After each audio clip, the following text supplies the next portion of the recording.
और एक नियम जो विश्वनाथ मुनि ने अपनी धर्म पत्नी को बताया है, 7 नदियों का जल, 7 सरोवर नहीं, 7 पवित्र नदियों का जल, 7 पवित्र नदियों का जल, उसमें से कावेरी, नर्मदा, गंगा, गोदावरी, सरस्वती, जितनी ये 7 नदियों की पवित्रता है, मंदाकिनी, नर्मदा, गंगा आदि, यमुना, 7 नदियों का जल एकत्रित कर और 7 नदियों के जल से किसी भी महादेव के मंदिर में एकांतेश्वर महादेव का नाम ले। कौन से महादेव? हमने पहले कथा में कहा है, कई बार एकांतेश्वर महादेव की कथा भी कही है, सुनिए आप लोगों ने। एकांतेश्वर महादेव का हमने वर्णन किया है। जिस दिन तुम्हें लगे कि मेरा ये काम होना चाहिए, उस दिन एकांतेश्वर महादेव के पास जाकर बैठ।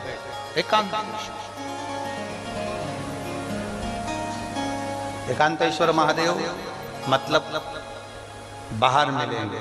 ये लोग कहते हैं कि यहाँ नर्मदेश्वर महादेव है, कल हम गए थे दर्शन करने के लिए।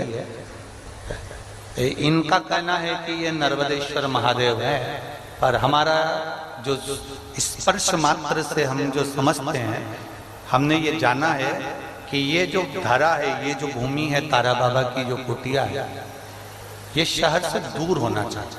अर्थात पहले यहाँ शहर नहीं थी, ये एकांत में थी। एकांत में थी तो यहाँ जो तारा बाबा आराधना करते थे शंकर की, वो शंकर साधारण नहीं होगा, वो एकांतेश्वर महादेव ही कहलाया। एकांत, एकदम एकांत। इनका कहना है नर्मदेश्वर है, वो नर्मदा का शिवलिंग है। शिवलिंग कहीं का भी हो सकता है, पर उसकी एकांतता देखी जाती है, एकदम मौन, स्थिर, साथ बैठे, जहां केवल शिव के सिवा कुछ भी नहीं, शंकर के सिवा कुछ। जो आया वो गुफा के चक्कर में घुस गया, जिसको शंकर से मिलना था वो डायरेक्ट पहुंच गया, उसे गुफा से मतलब ही नहीं रहा, उसे तो एकांतेश्वर से मतलब था। पहुंचा, बैठा, जल चढ़ाया, स्पर्श किया और चल बाबा से अपने दिल की बात, हृदय की बात, एकांतेश्वर।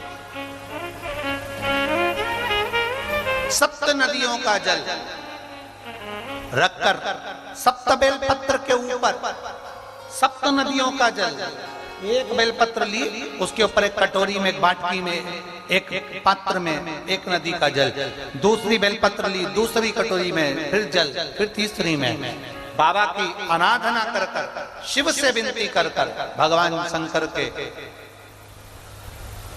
नामों का 108 नामों का जाप कर कर, श्री शिवाय नमस्तुभ्यम कर कर, एक कटोरा जहां से पानी बहकर नीचे आता है वहां लगा लीजिए और एक बेलपत्री को उठाकर शिव जी के शिवलिंग पर समर्पित करिए। समर्पित करते समय डंडी का मुख अशोक सुंदरी की ओर हो। अशोक सुंदरी का जगह मालूम है सबको? सबको मालूम है ना? अशोक सुंदरी की ओर मुख, अशोक सुंदरी भी समझ, गड़बड़ ना करिए। ये शिवलिंग जलाधारी, ये जल बह रहा है नीचे सामने से, स्थान गणेश जी का, कार्तिकेय जी का, बीच में एक मोटी सी लाइन होती है, वो अशोक सुंदरी का स्थान है। शिवलिंग ये जलाधारी माता पार्वती जी का हस्तकमल, शंकर जी के ऊपर जो जलधारी रखी रहती है ऊपर, जिसमें से एक एक बूंद नीचे गिरती है, वो शंकर भगवान की 5 लड़कियां हैं, जया, विषहरा, शामलीवारी, दौतली, देव। शंकर जी की 5 लड़कियां शिव जी के ऊपर एक एक बूंद पानी गिराती रहती हैं। शंकर भगवान की कुल कितनी लड़कियां हैं? 6। कितनी लड़कियां हैं? 6। 5 जया, विषहरा, शामलीवारी, दौतली, देव।